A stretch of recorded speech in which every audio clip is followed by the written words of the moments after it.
Ahhh, ó ga báyìí o. Obìnrin kejì ìyẹn nìkẹta nínú fídíò tírísọ́ọ̀mù Sisi Alágbo, ó mà ti ní òun máa para òun. Bẹ́ẹ̀ ni, nítorí pé ìtìjú yìí ti pọ̀ jù, ẹ̀yẹyẹ yìí ti pọ̀ jù, ó ní pé òun fẹ́ para òun. Ẹ wo fídíò yìí kẹ́ gbọ́ ohun tó ń ṣẹlẹ̀ níbẹ̀, kẹ́ wá jẹ́ ká pàdé ní comment section. No, it was face to face. She called me inside her car to tell me, so I didn't record it. I did not even know that that's what she wanted to tell me. So who leaked the video? Who leaked the video at first? It was the husband. He said he wanted to mistakenly send it to his channel, his Facebook channel. So he now sent it to his. He wanted to send it to himself, then he sent it to his Facebook channel. I now told him that, boy, I did not ask you people to make any video. And when I caught them making the video, I questioned them. They said they are not saving it, and I asked them to delete it. They promised me they deleted it. They reassured me that they deleted it, and in the morning they now called me that they have something to tell me. For you. Hold on. Yes. I go on, sir. You I have a question for you. I was not paid any money. How did and you? Hold on, lawyer. Yes, wọ́n drug me, wọ́n ti báyìí mi. They are going to do my school díẹ̀ ní o. School ni mo lọ ṣe ń bẹ̀ o. So she asked me to stay in her house that since her place is closer to my school, I did not know that they have other intentions. I don't know that they want to use me for exploitation. I never knew. And now I cannot go to school again. My business has gone down because I'm just a young girl starting my life. I was selling skincare before I said let me go and continue my school. I'm just 23 years old. I'm just starting my life. This thing has made me lose my relationship for 4 years.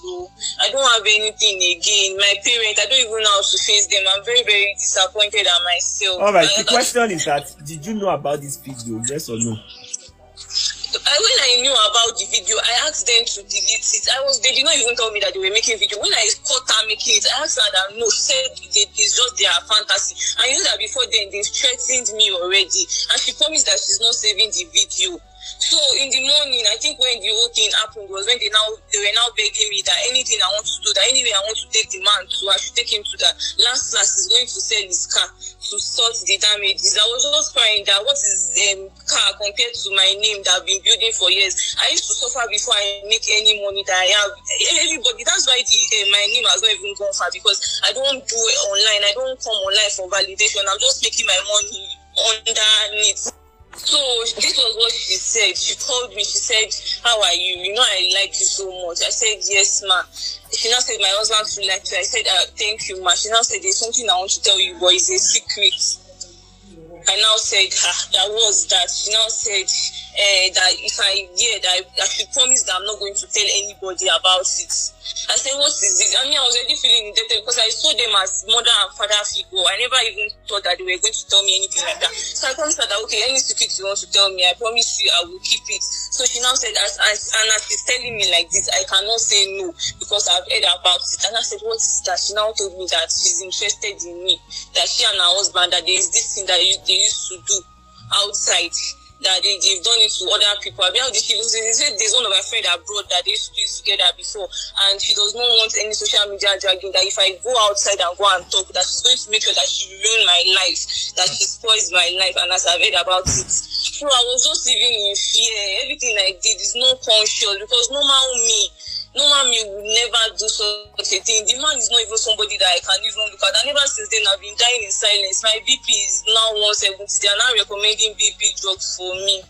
These people have damaged me. Okay. So on the day, sorry, darling, sorry. We can hear you, and you know it's been. I'm sure it's been a difficult time for you. My other question is: so on the day that you then went to meet them, did you eat or drink anything? Were you substance affected? They gave me drink. They told me that they just want to chill out. They did not even tell me that they were going to any hotel. I never knew they had other plans, because I was very, she still made me feel safe with after everything. So I thought that they were just going to chill out as husband and wife. I even have the video of when they were dancing. I still have it on my Snapchat as where they went to. So they now gave me drink. I'll send it to you. They gave me a drink. So I think they spiked my drink. So I was not even feeling myself. Before poisoning is not something that if I take or I used to feel any type of way, because it's not a harsh drink. So that day, the way I felt, I've never felt that way before. I didn't even know how I even got to the hotel. I don't even know. I slept till I got to the hotel. these people just took advantage of me, and they have spoiled my life like this. I don't even know where to start from. Don't worry, your life is not spoiled. This is my last question. I'm just starting my life. I don't say let me just go and quote. I'm the firstborn of my parents. This is my last question, just so other people. This is my last question, just so other people can engage with you. So after everything happened, did they give you any money? Like, what did they say? They did not give me any money. She did not give me any money. She did not offer me any money. She was only begging me. And I did not answer. She was now telling me that anywhere I want to take the husband to, I should take him to go. I was just crying. I was very, very helpless. Alright, okay, calm down. Oh yeah, now, what year did this happen? What date? It happened this year, February this year. February. Yes. So it just that was the time I was writing my exams. I was unable to concentrate. So how did you meet? Okay, fine. The question is that how did you meet Isialago? How did you know her? Yes, I gained admission in Poly Ibadan last year November. So my mom took me to. She wanted to buy arms from Isialago. Though I already have where I wanted to stay at Ibadan. So when we now go to Isialago's place, she saw me. She was asking that, who is this? Mommy told her that she's her daughter. So she said, where am I going to? And with my bag, because I was carrying my load, I just wanted to resume school. So when we now told her where I got accommodation, where my mom's other friend that wanted to stay at her place initially was, she said it's very far, that her place is still closer to the school. And we trusted that we saw her as somebody that is good, because the way she welcomed me, and I did not even ask her for accommodation. I didn't ask her. She was one that said, since her place is closer, then I should stay there. I didn't know they had other plans. I didn't know that it's not that I'm just saying that all these videos, this is not the first time she used to sell it to Arab people. It's just so unfortunate that I'm the one that is just starting my life like this, that is going through all this thing. I'm a young girl. Can I ask you a question? Hold on. The question is this: what month did you move to their house? Because we have to know that. We want to know the relationship. How far November last year, and I did not even move there fully. I didn't move there fully. I was always, because I have an apartment in Ikorodu here, so I'm always up and going because of my business. I finished from last Protec, so I just want to go and further more at Ibadan, and it is not even my wish. My mom just wants to force me to finish before my younger sister finishes, because my younger sister is already in 300 level. And but we have finished my let's just be sincere to ourselves, sis. Your reaction, or what, how could I put it? The way you were looking when you were doing it, to me, it looked to me like is your consent also. No, it's not my consent. They forced me into it, and I was They dropped my thing. Okay, calm down. It's not my consent. Calm down. So are you drunk? Are you high? Are you drunk when they are doing the video? Yes, I was.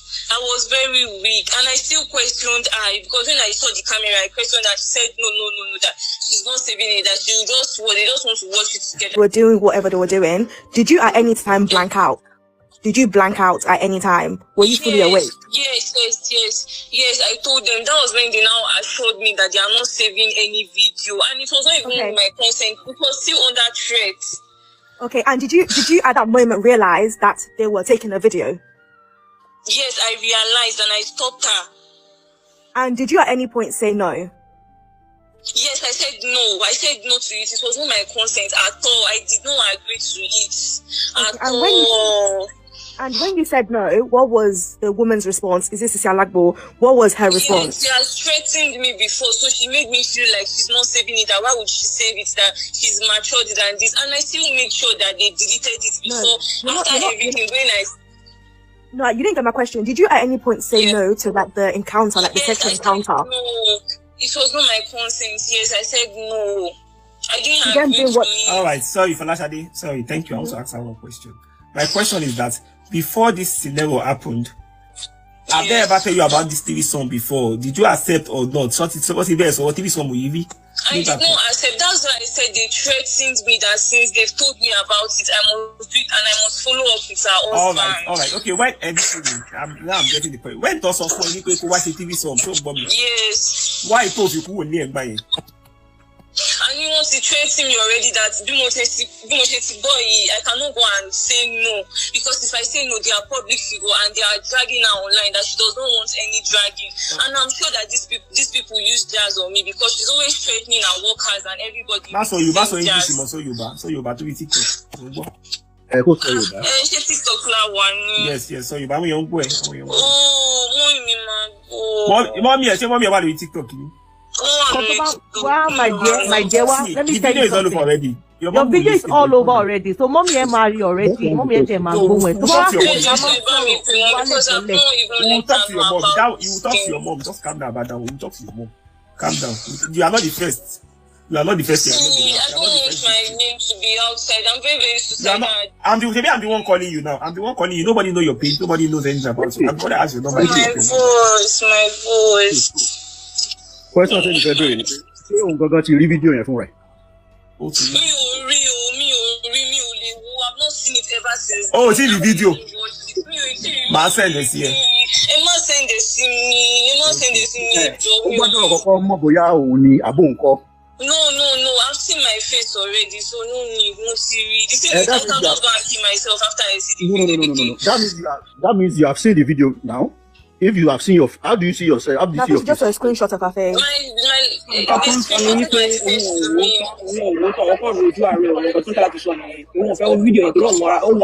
The question I want to ask is this. Sorry, everybody, 1 minute. The question I want to ask is this. After that scenario, what was your action? So what's I was crying. I was very, very angry. And when she saw that I was crashing out, she now told me that anyway I want to take them to, I should take them to that. Last, the man is going to sell his camera car to sort me. I was just crying that what's this camera car compared to my name that you guys have tarnished? Won't I have more?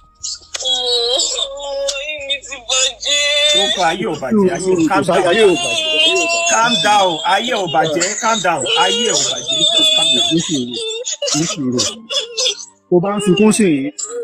won't be able to express you need to calm down. As I'm saying it, don't do me.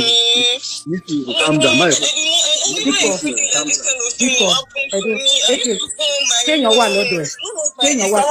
Is someone with you right now? So snapper where they call you snapper where that your snapper that you see between any number go and throw that sniper that you said is with you. Go and throw it away.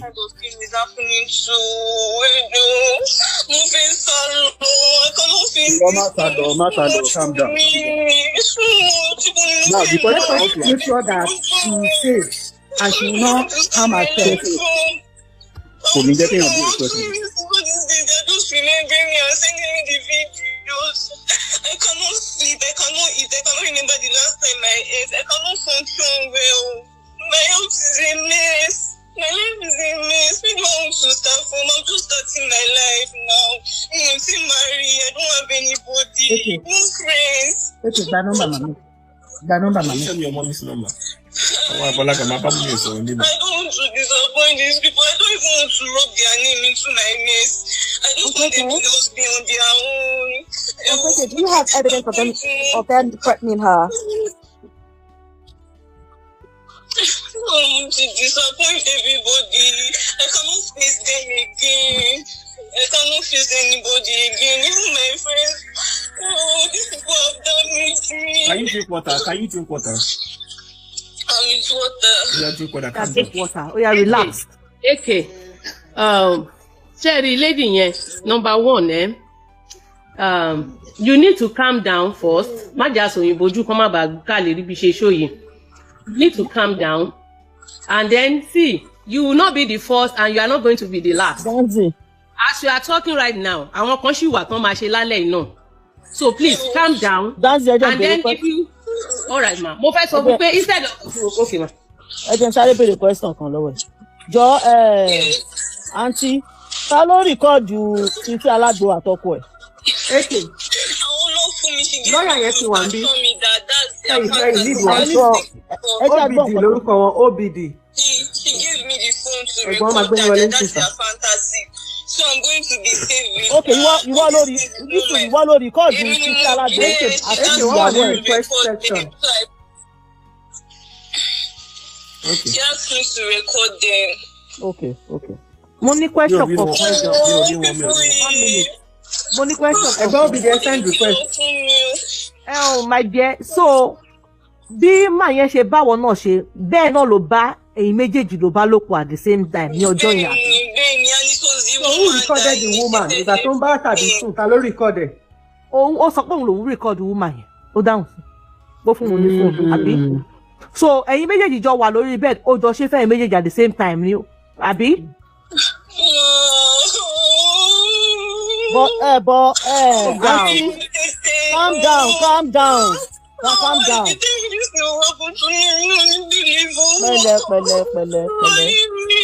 Pẹ̀lẹ́. Okay. Don't worry, calm down. That's why you are here now. That's why we are here for you. That's why over 12,000 people don't wait at the F5. No, I want it to be very anonymous. It makes me very suicidal. Once people start calling me, I cannot contain this. I'm a very if you know me, you know all these things. I don't have strength for all these things at all. Wọ́n mú kékeré tó sọ̀tì torí pé fantasy tiẹ̀ wọ́n mú kékeré tó sẹ́ẹ̀tì bí. I'm traumatized for life. Okay. Papa Mayako, mute for a minute. Just mute. Okay, listen, let me tell you. Before we hear from Egbo Obidi, okay, you're on speaker, Kosha Magbawa. See, these emotions you are bringing does not do shit.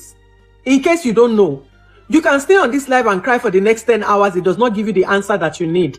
So it's either you want us to say it and talk about it and we get advice and advise you on the way to move forward and give you all the support we can, or you can continue to cry. Oh, show us a live Wasukuni. Exactly. You have more than 5K people listening to you. You are there crying. None of us asked you to do what you did. It was you made the decision to do it. To ba le room ba eru ba koke lo ba mo mi pé àwọn people you want fogun harass me o wọ́n fẹ́ kin ṣe nǹkan tí mo fẹ́ ṣe o. There is nobody in your family that you thought you could go and reach out to. And we're not faulting you. You've made the mistake.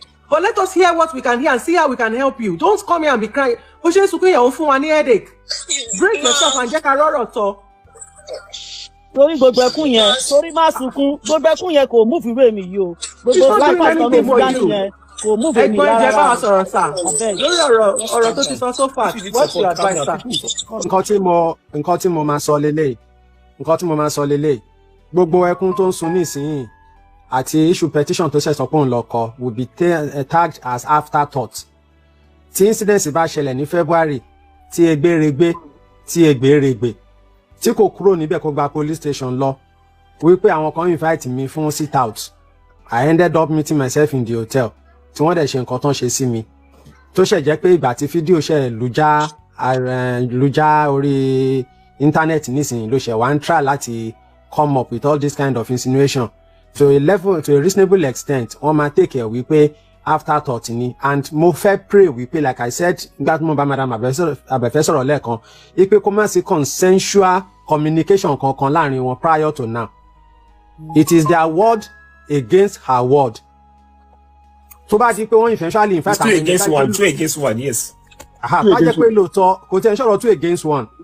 Èèyàn mẹ́wàá lè gang up against èèyàn kan but tí wọ́n bá ní verifiable fact láti fi push argument. There will be line of communication.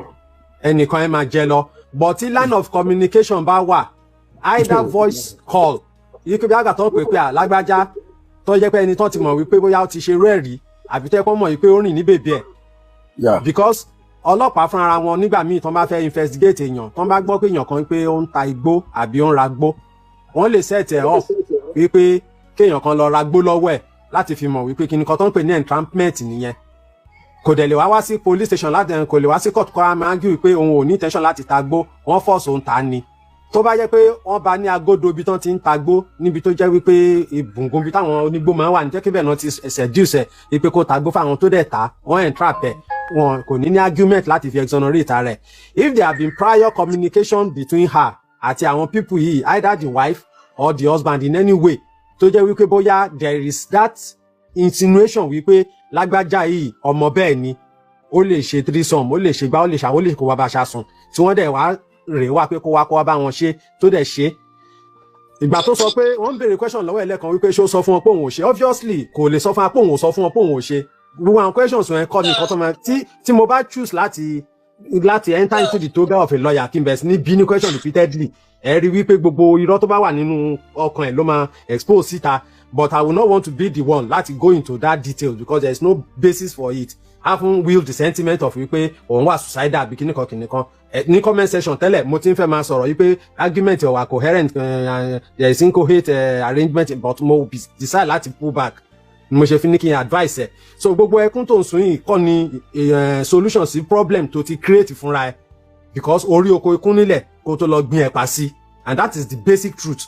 But the first thing first tó ní láti ṣe if you have gone to the police station to lodge complaint like you rightly claim on this call go back to that place ASAP láti lọ sọ fún ọ wípé they asked me not to come online. I didn't even know I said the case is going to spoil. I mean, I need justice. I don't want anything to happen to this whole thing. Oh yeah, police station bolo lọ. Police station bolo lọ. Party lọ lọ́jọ́ kìíní àná wọ́n lọ sí wedding ni.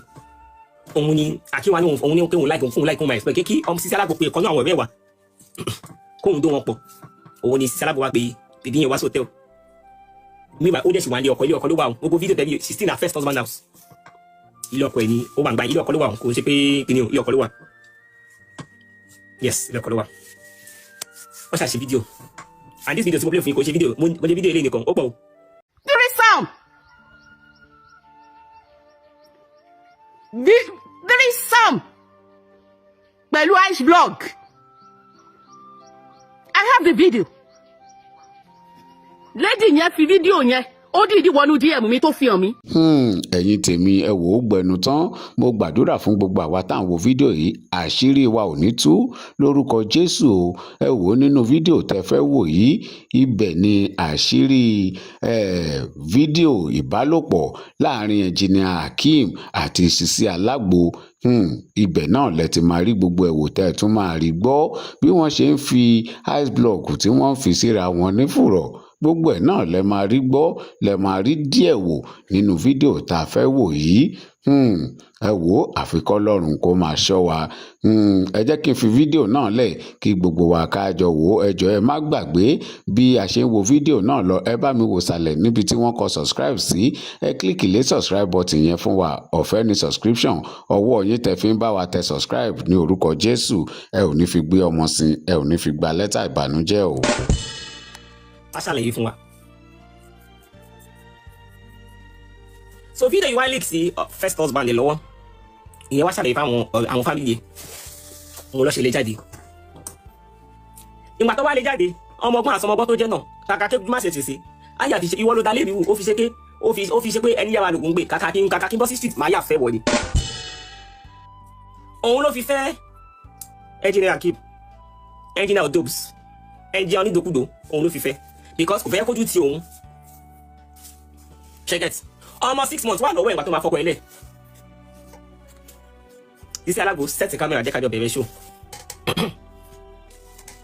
sorry ẹ̀mẹ̀kẹ́ èmi ń tèmi èmi ń bá jáde máa ń gbọ́ kúlẹ̀ máa take time mi máa gbé kí n máa ti ṣe fídíò ń parí náà ni àwọn tó mú ẹ máa jáde sí mi pẹ̀lú evidences ló máa gbé wá fún mi wọ́ báyìí kí báyìí ti sọ̀rọ̀ ìbá ti sọ̀rọ̀ báyìí máa gbé information ẹ̀ wá máa gbé láì bá dé wá fún wa. Ìgbà tí bọ̀bọ̀ yẹn wá lè kúrò ẹ̀yin èèyàn ẹ bèrè lọ́wọ́ ẹ̀ kí ló gbé kúrò lé ọkọ kí ló gbé kúrò lé first husband ẹ bèrè lọ́wọ́ ẹ̀ fídíò tẹ̀lé fídíò tó ṣẹlẹ̀ kì í tẹ́tí gbogbo ẹ̀ sọ fídíò yìí ni ó gbé kúrò lé ọkọ first husband tó fẹ́ sílé ní fídíò yìí lọ́wọ́ ó wà ń bẹ̀ and it's not only this video the video is much ṣe get ó much gan ọba yẹn lè dànù tẹfẹtẹfẹ ní o ọba yẹn lè dànù tẹfẹtẹfẹ ẹ má jà bílẹ̀ mọ́ ẹ wà lápá mọ́ nǹkan tó ń sọ ìyá yẹn mọ́ nǹkan tó ń sọ ìgbà mi náà máa wò ìyá ẹ̀dẹ̀ tó ti máa ń falẹ̀ kọ̀ọ̀kan bọ́ ọmọ nǹkan tó ń sọ do you saw the video tó yín bu ni ṣé mo ṣe play video tó fún yín sí ẹ má ní mi lára but tap your screen guys kindly drop me out to me let's go.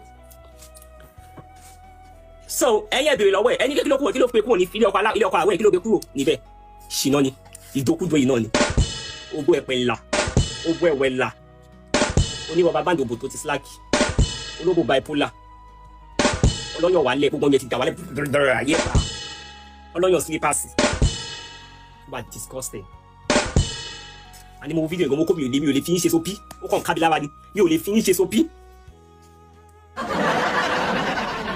èèyàn máa wo fídíò kéèyàn wo fídíò káwọn èèyàn dìde ń ké yes ẹ fà àwọn pípì yìí kọ́m mi ò lè fi yín kọ́m ẹ tẹ̀sí láti bèbè ọkọ ẹ tẹ̀sí ó tún wá wo gbogbo ẹ̀pọ̀n ọkọ ẹ báyìí níbi ìsàlẹ̀ báyìí ṣé pákéjì mi ti dèdè mo tún wá wo gbogbo ìsàlẹ̀ ọkọ ẹ báyìí ló bá ní funfun ó ní kí ló dé kí ni gbogbo ilé mọ́sálásí okó àtòbó yín fi ọ́ìlì pa ó kàn tó pèsè yín pa kò dáa rárá ní ọmọ òbòdó ọmọ òbòdó ìbọlẹ̀ bẹ́ẹ̀ wọ́n ní kò ní sàbí náà ṣé kókó jẹ́ wá kọ́ wọn pa ni kókó wọn pa ni ẹ̀wọ́n ní kò mọ òbòdó yìí tó ṣe yẹn kọ́ ó kàn ṣeré ni tó ń wọlé pìṣìpìṣì ó tẹ̀ ní oko akímù yẹn ní oko bóyá gbogbo akímù náà ní oko mo ní ẹ̀pọ̀n fúnfún ní abẹ́ mo ní ẹ̀pọ̀n ìjọ́ tèmi náà máa ká sí odi kan èmi náà ti ṣòṣì sẹ́yìn o ọ̀tẹ́ bá máa yóò ṣì débi old video náà lè máa rí ẹ má wọ̀ èmi náà máa analyze àwọn mi fún mi ẹ má wọ̀ yìí check tó fídíò yìí ló lè kúrò nílé ọkọ ẹ̀ alákọ̀ọ́kọ́ ìyẹn ọkọ ẹ̀ fi dé dànù so ẹ jẹ́ wá sọ wáyé tí fídíò yìí ṣe wá lékì fún yín ṣé ti sùn am I communicating drop your at me achieve my life goals and let's go. This is the main story now. I'm a vegetarian blogger. This is the main story. Ibi tá ń lọ ládé ìbáyìí sí. Drop me your at me achieve my life goals and let's go.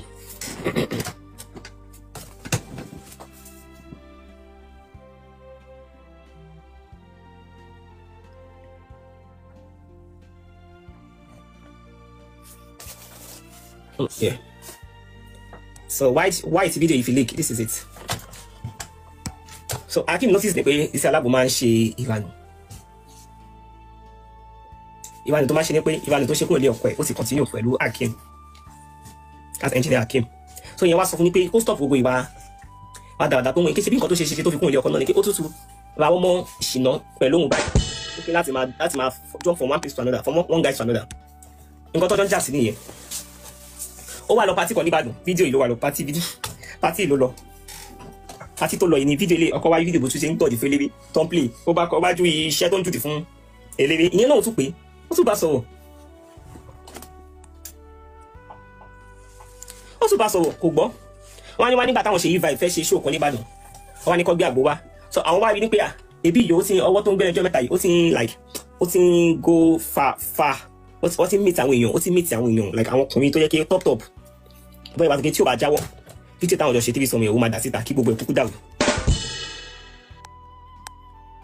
so bàbá yìí wá create group báwọn wá ń ṣàlàyé fáwọn tiẹ̀ tọ́jọ́ wà bí ẹbí bí ara family friends wá pé òun ló wá dá fídíò sínú group yẹn time tí Sisi Alágbo máa bẹ̀bẹ̀ ní kọ́kọ́ mi dábìjì mi má bàa yé mi jẹ́ má ti ní kan àwọn èèyàn ti save fídíò ọkọ̀ wá dìde tẹ̀ kúrò ní group yẹn now bí fídíò yẹn ṣe kàlásì ni bó ṣe túká bó ṣe kí ló máa pe English yìí yẹn bó ṣe túká nìyẹn ejaculate àbí kí lè ń pè bó ṣe lọ nìyẹn so that is it o ìbínú ló jẹ́ kí Akimu post video sí link sí group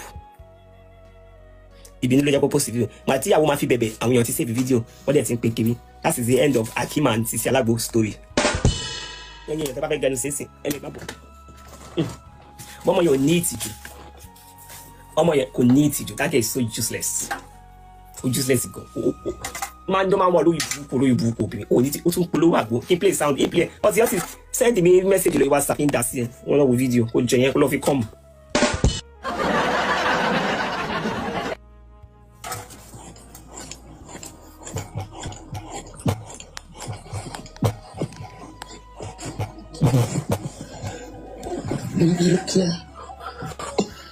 ẹni tó sọ baby look here yẹn Sisi Alágbo ló sọ baby look here wá fọwọ́ ẹ̀ ṣe báyìí baby look here ní Akim ló bá look here.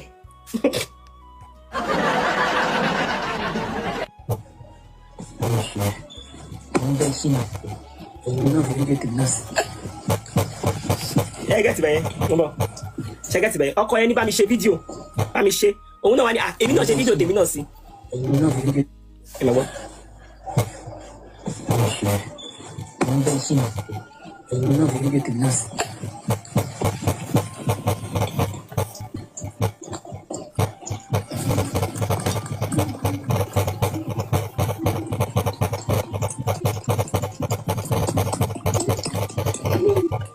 yepa ó ṣe ọmọ mi lárí wáyíká ó sọ rere.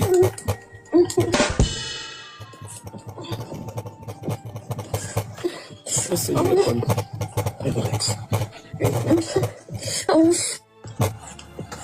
Ṣé ti ọba yẹn fún aṣọ ìtẹ́mi wo ilé yàtọ̀ sí ìtẹ́mi wo lánàá ìtẹ́mi wo sísẹ alágbó sún báyìí ẹni pa mí mo fẹ́ demonstrate fún yín ni sísẹ alágbó sún báyìí ó sún báyìí ó kẹsẹ̀ mẹ́ kékeré sún ẹ̀jẹ̀ báyìí ó bu ẹ̀wà ó ṣe báyìí òun àti gẹ́ẹ̀ kejì yẹn tó tọkọ bá ti yọ ogó kó ní sísẹ alágbó á tún ti bọ ìkejì infection àwọn ọmọ yẹn fi ṣeré disease lọ fi ṣeré àtọkọ àtìyàwó yín disease lẹ fi ṣeré diseases wọ́n ṣe diseases lẹ fi ṣeré so èyí tí mo wọ̀ ní àná yẹn nìyẹn eléyìí tó bá fún mi láàbọ̀ yìí wá yàtọ̀ kòsìtà àná yẹn okò yẹn yọ okó báyìí tó bá ti yọ okó báyìí ó máa tìbọ̀ nù òbò kejì tó bá tún tìbọ̀ nù òbò kejì á tún ṣe kíni ó tún wá fi ice block sórí òbò náà ìyẹn náà máa yẹ pàyẹ.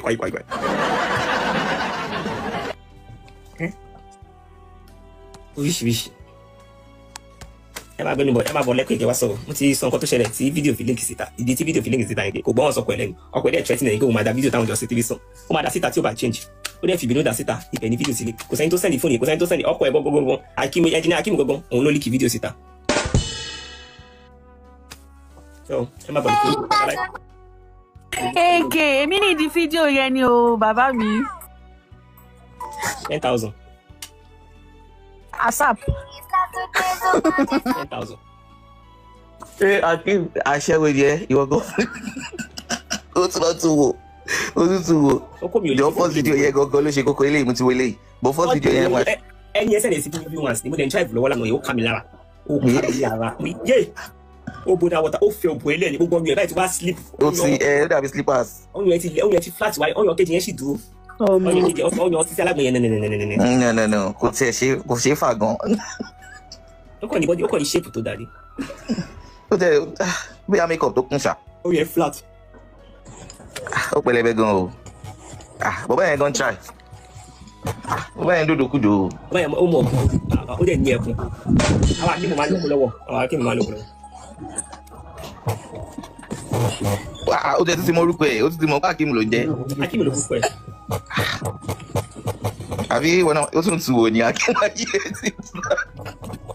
Ó tún tù wò ṣé ó yàtọ̀ ni? Ṣé ó bọ́ àtòmí náà ó bọ́ àtòkó náà ló ń dún bẹ́ẹ̀? Bèbí yẹn ó ṣe bí gbà pé nǹkan yẹn ò rí ó kàn jáde ó ń sọ̀rọ̀ bó ṣe wù ú bí gbà pé kò ṣe rí pé irọ́ náà pa mọ́ seriously mo ti jẹ́ lọ mo rò pé irọ́ náà ń pa mọ́ ni.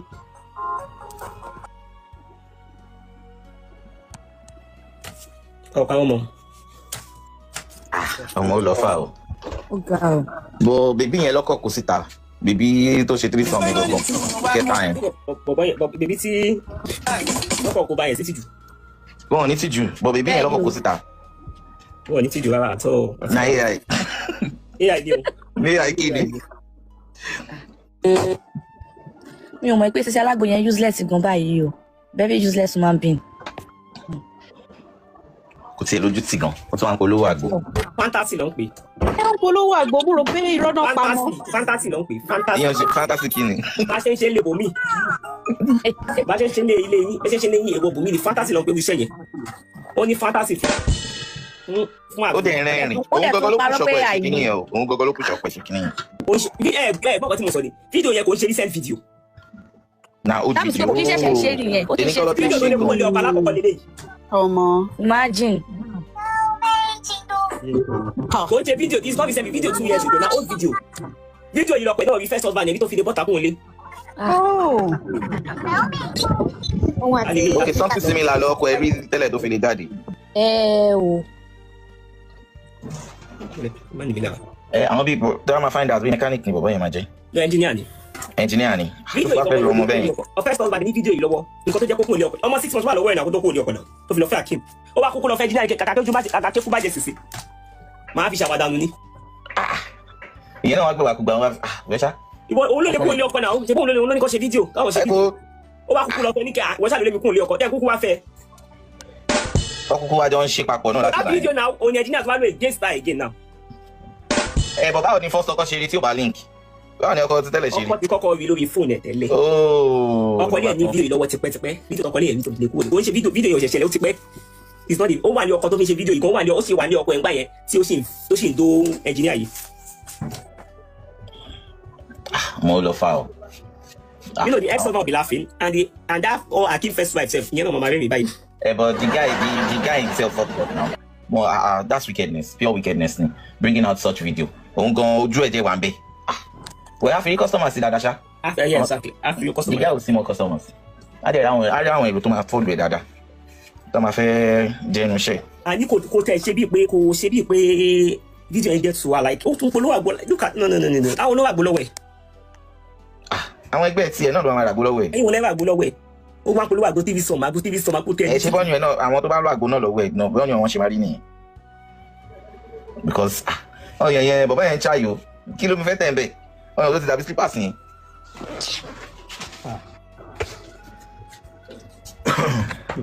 Wo èké èmi ò fi ẹ lẹ mo rò pé bọ́.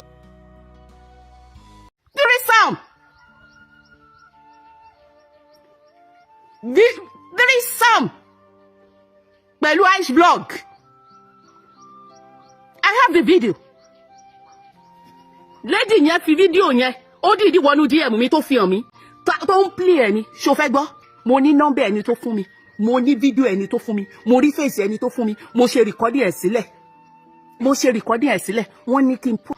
ẹni ọlá súnmọ́ mi níbí torí ìsúnmọ́ ni là á mọ̀ ṣe ẹni ìyá ẹni ọlá ìyá abiyamọ ayé ẹ súnmọ́ mi níbí torí ìsúnmọ́ ni là á mọ̀ ṣe ẹni. Mo sọ fún yín wípé tí mo bá fi ẹnu mi eyín mi tó pọ́n tó ń rùn yìí tí mo bá fi gé búrẹ́dì fún ẹ tàbí tí n bá fi bu gàrí sí ẹ lẹ́nu jọ torí ọlọ́wọ́ lè túnú tí n bá fi sọ̀rọ̀ fún ẹ mo ní kó gbà á mo ní Ọlọ́run fún mi ní ẹ̀bùn kan tí mo bá wo sàkún ibi tọ́rọ̀ lọ mo lè sọ fún ẹ bẹ́ẹ̀ náà ló dẹ̀ máa rí ṣe wá rí ọ̀rọ̀ yìí ní ìtì ẹ̀ mọ̀ pé ibi tó máa já sí rè ṣùgbọ́n mo mọ̀ wípé ibi tó máa kọ́gùn sí láti ilẹ̀ mo mọ̀ pé kò lè dá ní iṣẹ́ Ọlọ́run ṣùgbọ́n ẹni tó bá ní làákàyè tó bá gbọ́ ọ̀rọ̀ tí ìyá Ikí máa sọ ní ọjọ́ yẹn níbi tí jìgólò yìí wà gbogbo ẹnu mi ló gbàrà mo lè pè é bẹ́ẹ̀ àti tí ẹni ọlá wà ṣe é rí pé mo dárúkọ àti tíra tí jìgólò fúnra ẹ̀ ń sunkún ẹjì ni akọ̀rẹ́ wọ́n tú àwọn àṣírí kan fún mi lọ́jọ́ yẹn ẹ̀rọ gbogbo yín bọ́ síta mẹ́wàá lákàá fi ẹ́ ṣe godmother ó tú àṣírí ẹ̀ màá tú àṣírí ẹni ọlá ẹ̀ sì máa kì í Ọlọ́run ò ní jẹ́ káṣírí ènìyàn ti ọwọ́ mi tú gbogbo kinní ni mo ti rí gbogbo ẹ̀ ni mo ti gbọ́ gbogbo ibi tó ń lọ mo kàn bú ẹ̀yin ìyá òṣì tẹ́ ẹ sọra yín di ìyá ẹ̀ lọ́sàn gangan tẹ́ ẹ wá mú sábẹ́ nítorí wípé mo sọ fún yín pé giver ni ẹni ọlá ẹni tí ò bá ní integrity tí ò bá ní dignity tí ò bá ní làákàyè tí ò bá mọ nǹkan tó ń ṣe tó bá bá ẹni ọlá rìn wàláhì àjẹdòdò kò ní lè sọ òdodo ìyẹn náà fẹ́ ṣe fún mi gbogbo owó tó fún mi láyé owó iṣẹ́ mi ni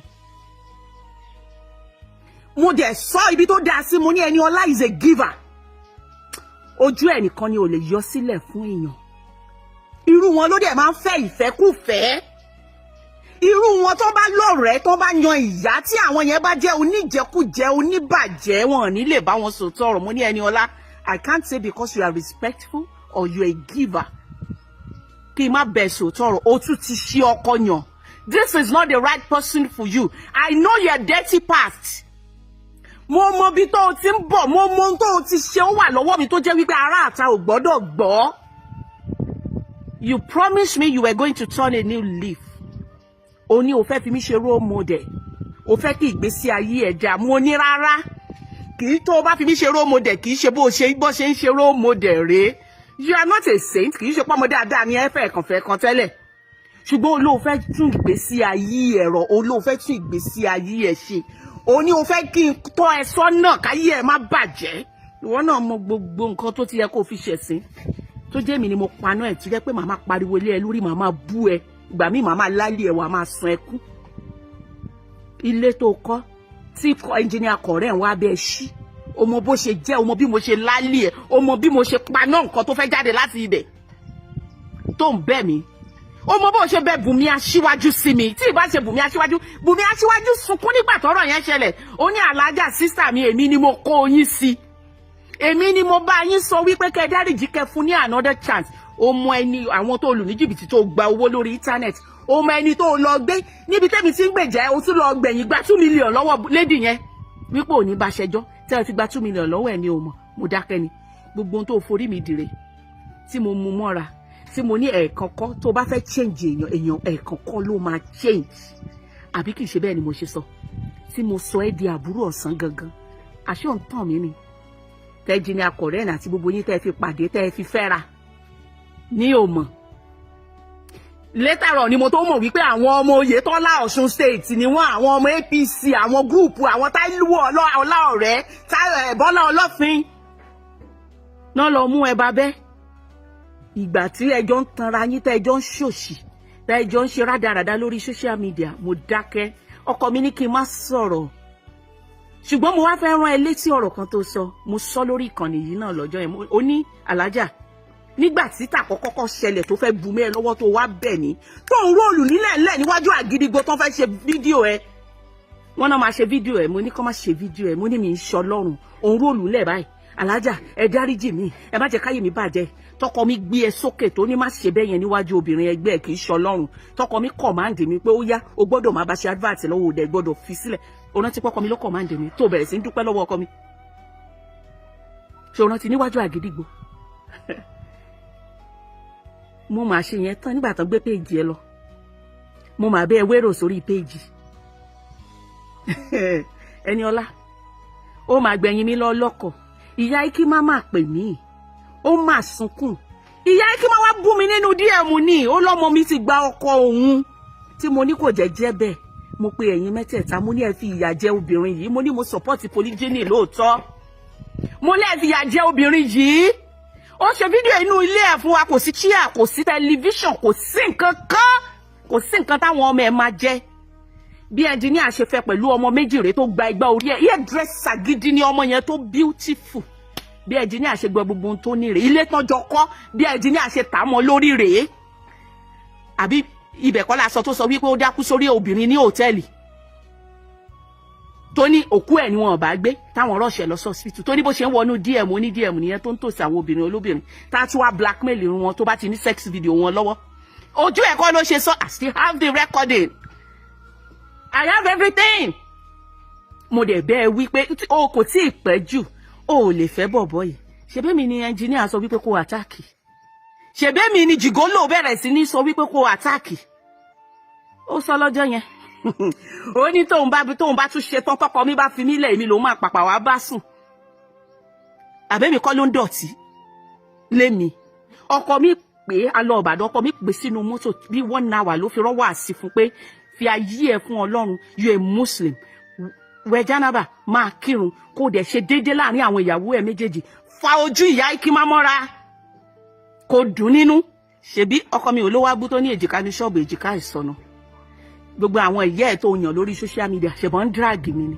mo fọwọ́ lẹ́rán mo mọ̀ wípé ọjọ́ ọ̀rọ̀ máa tó mi tẹ̀ wá mọ̀ pé ó máa yá tó báyìí mi ìdẹ̀ mọ̀ wípé ó máa jinlẹ̀ tó báyìí ṣùgbọ́n ó lé èèyàn kan tí mo fẹ́ call out mo kàn ní rán ẹ létí ni ọ̀rọ̀ ẹ kan ni mo fẹ́ fi rán ẹ létí tó kó lè mọ̀ wípé mo rán ẹ létí nínú fídíò tí mo ṣe ń gbà yẹn ó ní àlájà nígbà tó ń bẹ̀ mí níwájú àgídìgbò ó ní tí ẹ bá ń bá èèyàn ṣe tinútinú tí ọ̀nà èèyàn yẹn bá ń da onítẹ́ni yẹn bá wá dà yín ó ní ẹni yẹn ò lè rí ojú rere Ọlọ́run ó ní gbogbo nǹkan á bàjẹ́ fún Ẹniọlá ṣé o mọ̀ pé mo sọ fún ẹ wípé màá rán ẹ létí ṣé o mọ̀ pé o ti rí ìbínú Ọlọ́run báyìí ṣé o mọ̀ pé ìbínú Ọlọ́run ti dé báyìí ṣé o rí wípé ẹ̀sìn damage control lẹ́fẹ́ ṣe tó bá jẹ́ fídíò àti ìwà àtọkọ ẹ níbi tẹ́sí bá jọ ṣe pọ̀ àgbèjà yìí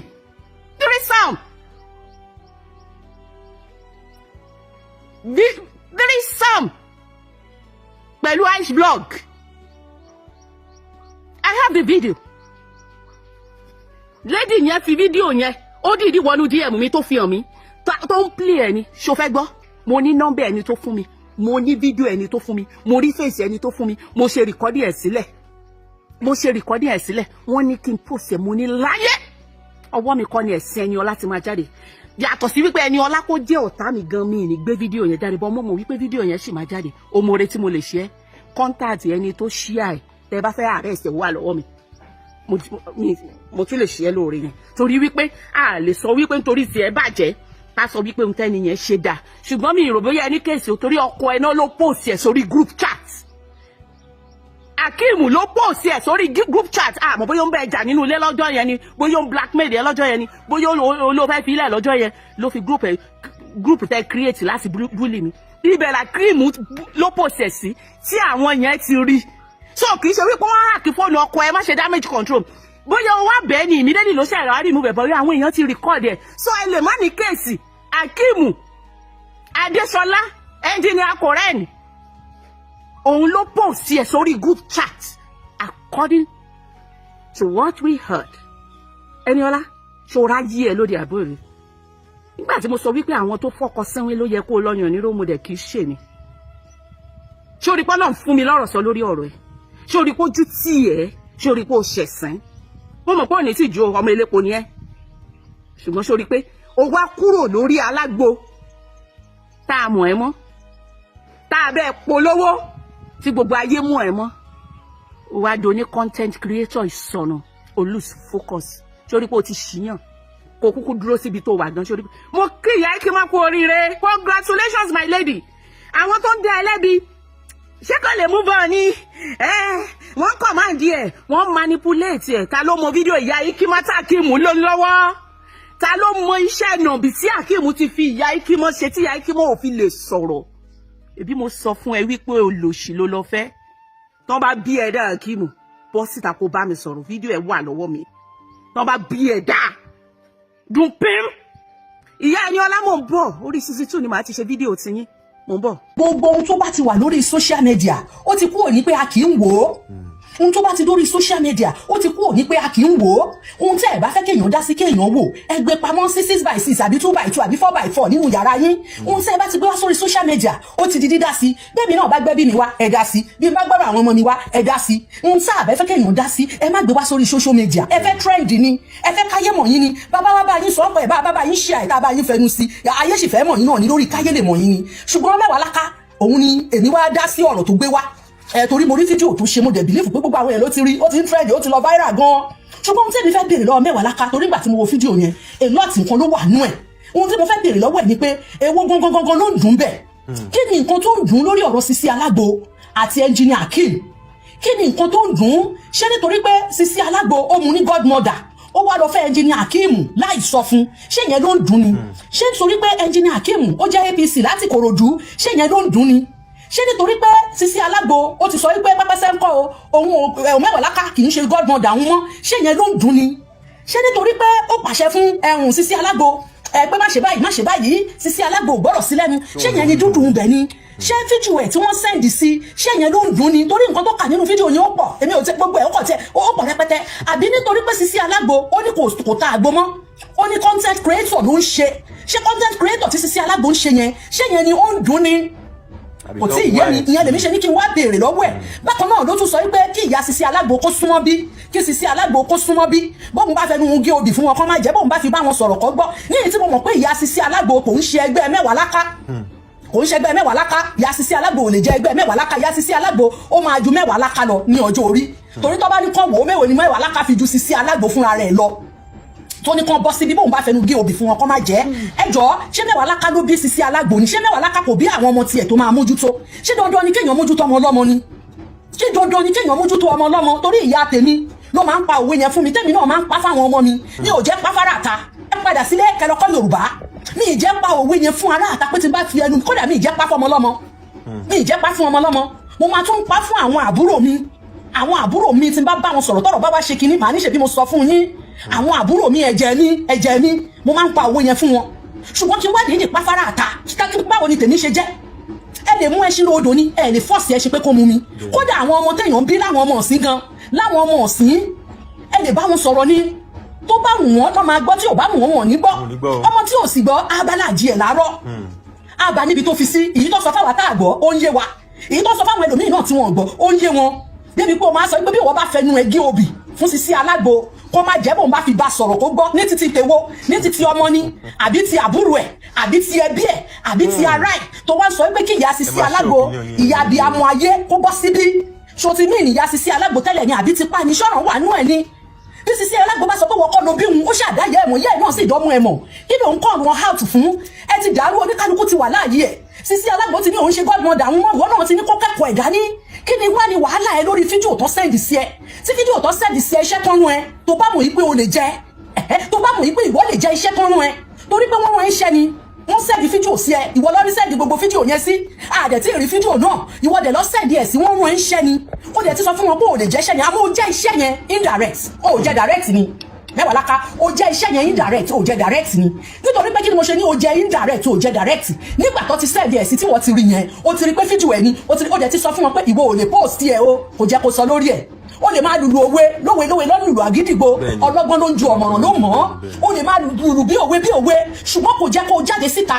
kó máa wá sọ wípé fídíò kan wọ́n sẹ̀ǹdì ẹ̀ sí ẹ ìwọ nìyí ò kí ń bá tèèyàn jẹ́ bẹ́ẹ̀ láká kí nìyí tó ń ṣe lọ́wọ́lọ́wọ́ yìí wọ́n béèrè ní o kí ló ń ṣe lọ́wọ́lọ́wọ́ yìí olóò kí ń bá tèèyàn jẹ́ olóò kí ń tú àṣírí èèyàn ṣùgbọ́n èyí tó ń ṣe lọ́wọ́ yìí ṣó ń fi àṣírí ẹni ọlá ṣó ń fi àṣírí ẹ̀ pamọ́ ni ṣẹ́nu kọ́ńbọ́ọ̀dù ló ń fi àṣírí ẹni ọlá Alágbo Sisi Alágbo ṣẹ́nu kọ́ńbọ́ọ̀dù yàrá ẹ̀ ló ń fi pamọ́ sí ní ìtò ìṣe lọ́wọ́lọ́wọ́ yìí olóòkì ń tàṣírí èèyàn òun tàṣírí èèyàn òun gbèyàn lóní jìbìtì olódùnyàn lórí tí ẹ̀gbọ́n ló ṣe jẹ́ ìgbà tí ẹni ọlá tó bá ń ṣe dáadáa ìgbà tó bá gbé nǹkan rẹ tó ń ṣe nǹkan rẹ lórí social media ìgbà yẹn lẹ máa ń yọwọ́ kọ́wọ́ ìgbà yẹn lẹ máa gbóríṣiríṣi jáde bẹ́ẹ̀ ni ìgbà tó jẹ́ pé lòun fẹ́ ṣí ilé bíbá yìí ìwọ náà ló sọ ní gbogbo àṣírí ẹ̀ lóbò olóhùn pora mọ́lẹ̀ ní lágídígbò tó ń bẹ́ẹ̀ kó má tàṣírí hun kí ọkọ ẹ tó sọ wípé pẹ́pẹ́sẹ́ ń kọ́ kó dìde ńlẹ̀ kò ń ṣọlá òun ṣe máa pora mọ́lẹ̀ fún obìnrin ẹgbẹ́ ìwọ náà ló sọ bẹ́ẹ̀ oní if not ní oníjọ́ tó ṣe kíni tó ṣí ilé yẹn ó ní àṣírí ò bá ti tú ṣé bí ilé náà tó ṣí tó ṣe kíni tí gbogbo ẹ lọ ìjọ́ kejì bíjọ́ kẹta náà ní gbogbo fọ́pọ̀mọ́yọ̀ tẹ fọ́pọ̀mọ́yọ̀ ṣàṣírí náà wàá tún ní ṣe bẹ́ẹ̀ pàpàgbà ṣírí náà ń ta ṣe bí báyìí náà ní gbogbo tẹ fọ́pọ̀mọ́yọ̀ tí gbogbo èèyàn bẹ̀rẹ̀ sí ní fi ṣe yẹ̀yẹ́ pé ìwọ tó yẹ pé o kàn sẹ́yìn godmother ẹ níbi tó wá o kàn sẹ́yìn godmother ẹ ó dẹ̀ díjọ́ kejì síjọ́ kẹta ó dẹ̀ ti di gbàgbós lórí fọ́nrán ó tún lọ ṣáínà ó dé ta ìdè ó bẹ̀rẹ̀ sí ní polówó ọjà ẹ̀ ó mójútó ọjà ẹ̀ ó mójútó rẹ̀ kò rántẹ́ nìkan kan ó rántá rẹ̀ lórí social media ó tún lọ ṣáínà ó tún dé sí ta ìdè tó tún ti ń ṣe dáadáa tí gbogbo ẹ̀ tún ti ń lọ òun ni owó náà ló fò jáde lákọ̀ọ́kọ́ nínú tó sọ pé pẹ́pẹ́sẹ́ ń kọ́ ìyá ikímọ́ ó wá sínú gbá ẹ̀ ó wá sínú àwọ̀ ẹ̀ ó lọ́mọ ẹ̀ gba òye ọkọ òun ìwọ náà ló fò jáde tó kọ́kọ́ ṣe kíni tó kọ́kọ́ bẹ̀rẹ̀ sí ní wọ táwọn èèyàn tó bẹ̀rẹ̀ sí ní wọ pẹ̀lú ẹ̀ lélẹ́yìn náà nísìnyí ó ti ṣáìnà dé ó ń ṣe dáadáa ó ń polówó ọjà ó ń ṣe tiẹ̀ lọ ìwọ kan yìí náà ló tún gbé fídíò ló tún sọ pé pẹ́pẹ́sẹ́ ń kọ́ débi pé fídíò yìí ó ti ń sẹ̀ǹdì ẹ̀ sáwọn èèyàn tó wà nínú gúrúùpù ti tiẹ̀ fúnra ẹ̀ ẹ ti ń sẹ̀ǹdì ẹ̀ síra yín ó dẹ̀ sọ pé wọ́n sẹ̀ǹdì ẹ̀ sí ẹ oníwọ̀ ò lè post ẹ̀ ó post ẹ̀ direct but ó post ẹ̀ ní indirect sí gbogbo àwọn tó wà nínú group chat ẹ a lot of people ni mò ń rí nínú comment wọn tí wọ́n sọ pé àwọn ti ní fídíò yẹn àwọn ti wo fídíò yẹn àwọn ti ṣe gbá àwọn ti ṣàwo Sisi Alágbo ẹni ọlá kì í ṣe baby it's not a toddler kò dẹ́n teenagers no not at all adult ni ó ní live ẹ̀ nǹkan tó bá dẹ̀ mú ló lè fi live ẹ̀ ṣe o ò lè la lọ́wọ́ bó ṣe máa ṣe live ẹ̀ o ò lè sọ bó ṣe máa ṣe live ẹ̀ fún o wá ní kò lè rí ìyọnu Ọlọ́run mọ́ jọ ṣé wọ́n ní pa Ọlọ́run mo béèrè ní o ṣé wọ́n ní pa ṣé wọ́n ló ṣẹ̀dá ẹni Alágbo tó ń sọ pé kò lè rí ìyọnu Ọlọ́run mọ́ ó ti ṣẹ̀sìn lọ́nà wo ló fi ṣẹ̀sìn ẹni tó lọ́wọ́ bá fi ṣẹ̀sìn ṣẹ̀dá kan lè fi ṣẹ̀sìn ni olóò ti ṣẹ̀sìn o ní kò lè rí ìyọnu Ọlọ́run lórí kíni mo béèrè ní o kí ló ń dùn ẹ́ gangan lórí ọ̀rọ̀ ẹni ọlá Sisi Alágbo kò tí ì yé mi o èmi fẹ́ kó láyé wa náà ni ò láyé wọn mi báyìí làwọn Yorùbá sọ pé kíní kan máa ń dùn o nílé Ifẹ̀ o kí ló ń dùn ẹ́ lórí ọ̀rọ̀ ẹ̀ gangan torí gbogbo àṣírí ẹ̀ tó lóò lè tú yìí náà ló ti tú ó ti jẹ́ ká mọ̀ wípé ó ń bá àwọn èèyàn ni ó ti jẹ́ ká mọ̀ wípé oríṣiríṣi ìwà ìdọ̀tí tó wà lọ́wọ́ ẹ̀ ó ti jẹ́ ká mọ̀ olóò fẹ́ tún ayé ẹ̀ ṣe kò sì gbọ́rùn dúró ṣe ti pa ni bí ò bá gbọ́rùn dúró òde fọmọ lọ́mọ lọ́rùn sílẹ̀ fi yẹ́ ẹ̀ sílẹ̀ kí ni ti yẹ́ ẹ̀ tó ń sọ pé kí yẹ́ ẹ̀ bọ́ síbí kí yẹ́ ẹ̀ ṣe gbá kí ni yẹ́ ẹ̀ rà lọ́wọ́ ẹ̀ kí ni yẹ́ ẹ̀ ṣe fún ẹ mo béèrè ní o tó fi sọ pé yẹ́ kìnnìkan ìyẹ́ ẹ̀ lọ́ bọ̀ ní part 2 kí ló fẹ́ ṣe fún yẹ́ ẹ̀ ní part 2 irú ọ̀rọ̀ wo ló fẹ́ sọ fún màmá ẹ̀ ní part 2 kò yé wa ohun tó bá wà ń bẹ̀ ní kò láyé wa ó wá tún sọ kìnnìkan ó ní congratulation tó ìyá ikímọ́ ó ní congratulations sí ìyá ikímọ́ ó ní torí gbogbo àwọn èèyàn ni wọ́n ń ṣe kíni ni wọ́n sọ pé kò lè move on ó ní kí la mọ̀ tí Akeem engineer Akeem ti ní lọ́wọ́ níbi iṣẹ́ ibi tó ti fi ìyá ikímọ́ ṣe kí ló ti ní lọ́wọ́ tá a mọ̀ pé torí ìyá ikímọ́ ó sọ nígbà tẹ́ lọ wípé pẹ́pẹ́sẹ́ ń kọ́ engineer Akeem ó máa wọnú kíní wọn lọ dm wọn ó máa lọ toast wọn irú ọkùnrin ló ń pobìnrin wọn ò dẹ̀ fọ́ọ̀sì wọn pé kán gbà fáwọn kò sọ́kùnrin tó fi okùn sọ́bìnrin lọ́rùn ẹ tó bá pílìsì ẹni tí ò bá pílìsì ẹ ò ní ṣe Ọlọ́run ti dá pé ìran ọkùnrin ni kó kọ́kọ́ kẹnu sóbìnrin nílùú òyìnbó sì ni àwọn ò ká kún obìnrin náà máa ń kẹnu sọ́kùnrin bó bá nífẹ̀ẹ́ ṣùgbọ́n gẹ́gẹ́ bí pé ilẹ̀ Yorùbá tiwa béèyàn bá ṣe bẹ́ẹ̀ ọ̀tọ̀ ni ohun tó máa pè é kódà ọkùnrin yẹn náà bó ṣe máa treat obìnrin nìyẹn òun ló fi rí bẹ́ẹ̀ lọ́dọ̀ titi wa ìwọ ọkùnrin ló ń pọ obìnrin olólọ inú DM wọn ló ti ń lọ pè wọ́n tó bá wá pè wọ́n tán á wá ṣe oríṣiríṣi á ní fídíò wọn lọ́wọ́ irú kí la mọ̀